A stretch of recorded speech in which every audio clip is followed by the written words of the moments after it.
إن الحمد لله نحمده ونستعينه ونستغفره ونؤمن به ونعوذ بالله من شرور أنفسنا ومن سيئات أعمالنا من يهده الله فلا مضل له ومن يضلله فلا هادي له وأشهد أن لا إله إلا الله وأشهد أن محمدا عبده ورسوله أما بعد فأعوذ بالله من الشيطان الرجيم بسم الله الرحمن الرحيم ولا تنكحوا المشركات حتى يؤمنوا وَلَأَمَةٌ مُؤْمِنَةٌ خَيْرٌ مِّن مُّشْرِكَةٍ وَلَوْ أَعْجَبَتْكُمْ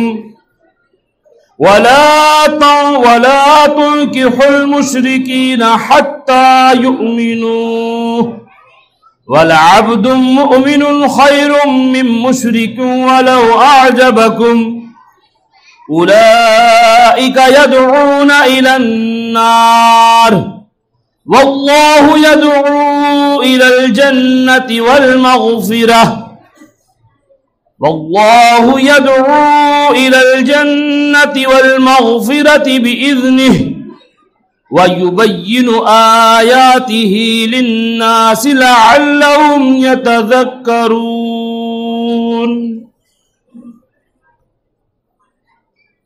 تمام قسم کی حمد و ثنا اسی اللہ کے لیے جو اس ساری کائنات کا بلا شرکت غیر خالق و مالک ہے۔ کروڑا صلاۃ و سلام اللہ کے آخری نبی محترم محمد عربی صلی اللہ علیہ وسلم کے لیے۔ آپ سامعین کے سامنے یہ سورہ البقرہ جس کی ایک آیت تلاوت کی ہے، مدنی سورہ 286 آیات اور 40 رکوعات پر مشتمل، مدینے میں نازل ہونے والی قرآن مجید کی طویل ترین سورہ ہے۔ یہ وہ سورہ ہے جس کی فضیلت متعدد احادیث میں بیان کی گئی ہے۔ فرمایا جس گھر میں سورہ البقرہ تلاوت کی جاتی ہے شیطان وہاں سے راہ فرار اختیار کرتا ہے۔ پیارے نبی صلی اللہ علیہ وسلم نے فرمایا سورہ البقرہ اپنے پڑھنے والوں کی پرزور سفارش کرے گی۔ سورہ آل عمران کے بارے میں بھی یہی آتا ہے۔ یہ سورہ البقرہ، اس کا نام علامتی طور پر قوم بنی اسرائیل کا وہ واقعہ جس میں انہیں گائے کو ذبح کرنے کا حکم دیا گیا، اس سے اس کا نام ماخوذ ہے۔ اس سورہ کی آخری 2 آیات معراج کا تحفہ ہیں، اور اللہ کے نبی صلی اللہ علیہ وسلم نے فرمایا جو رات کو ان کو پڑھ لے اس کے لیے کافی ہوتی ہے۔ اس سورہ کی ایک آیت اعظم جس کو آیت اعظم آیت الکرسی کہا جاتا ہے، جس میں اللہ کی وحدانیت کے جملہ 10 صفات اللہ کی بیان کی گئی ہے، آیت الکرسی ہے۔ یہ اس سورہ کا مختصراً اجمالی جائزہ ہے۔ یہ مدنی دور کی سورہ ہے۔ مدنی دور میں اہل ایمان کو ایمان کے بعد اس ایمان کی تقویت کے لیے، اس ایمان کی حفاظت کے لیے اصول بتائے گئے ہیں۔ اس ایمان کی اہمیت اور افادیت کو بیان کیا گیا ہے، کیونکہ آج سے پہلے جو لوگ اپنے آپ کو ایماندار کہتے تھے اور اللہ نے ان کو اہل کتاب کہہ کے مخاطب کیا، اس وجہ کو بھی بیان کیا کہ اللہ کی نعمت کی ناقدری کی ان لوگوں نے، اللہ کے پیغمبروں کی تعلیمات کا انکار کیا، اللہ کی نازل کردہ آیات جو کتابوں میں موجود تھی، جن کے ساتھ اپنا تعلق اور نسبت قائم کرتے تھے، ان کتابوں کا، ان آیات کا، ان تعلیمات کا جو پچھلے پیغمبر لے کر آئے تھے، جن کو وہ ماننے کا دعویٰ کرتے تھے، ان کا انہوں نے انکار کیا۔ اس لیے ان کو محض اہل کتاب کہا، اہل ایمان نہیں کہا۔ ایمان ہوگا تو اہل ایمان رب کائنات کہے گا، اور اہل ایمان کو کہا کہ اے اہل ایمان، اے وہ لوگوں جو ایمان لائے ہو، اللہ سے ڈر جاؤ، اور ایسے ڈر جاؤ جیسے ڈرنے کا حق ہے۔ ڈرنے کا حق ادا کرو۔ تمہیں پتا چلا ہے اللہ نافع و ضار ہے، اللہ نے زندگی گزارنے کے اصول بتائے، اس اللہ نے زندگی دی، اس اللہ کی دی ہوئی زندگی کو اس کے بتائے ہوئے طریقے کے مطابق گزارنے کے لیے زندہ ہیں۔ اس کی دی ہوئی زندگی کو اس کی اطاعت و فرما برداری میں گزارنا ہے۔ فرمایا گیا